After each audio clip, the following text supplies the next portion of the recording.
our Lord continuing to travel through the Gentile areas, Tyre, and then up north to Sidon, and then around and up in the north, probably close to Damascus, and down to the area of the Sea of Galilee, his hometown area.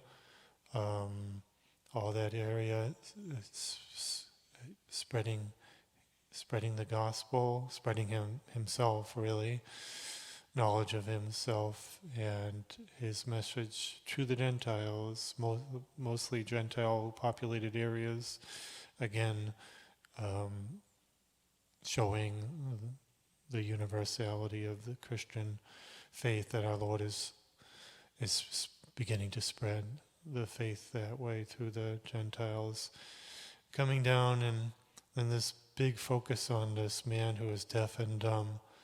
Our Lord takes him off by him up in a private area, touches his ear, then touches his tongue with his saliva, and says, "Ephphatha, be opened," in groans. Why would he groan? Something to do with hearing and speaking.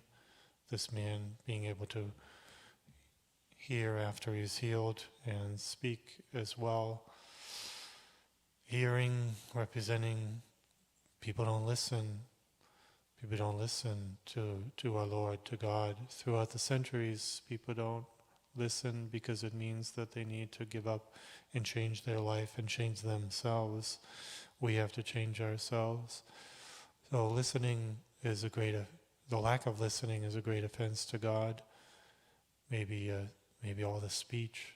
So many sins we can commit in speech, and speech is many ways very difficult to control our speech. So maybe our Lord was lamenting all the sins committed in not hearing and then speaking badly. Two challenges to us: to be very open to listening to everything that's gonna make me better, that's gonna make me more holy, that's gonna correct me, really. Listening is a big area where we should listen for correction, and we can get corrected by all kinds of things, all kinds of people. Sometimes it's even helpful if somebody gossips about you. Try to find out what they're gossiping about, because you might hear something you'll never hear otherwise. People might gossip behind your back. What did they say about me? Not so I can get back at that person, but so that I can learn something about myself. Gossip can be beneficial in that way if you find out what they're gossiping about, if they are. But people can correct us straight to our face, and we can learn things, even though it's the immediate response is to attack back instead of to take it in and learn from it.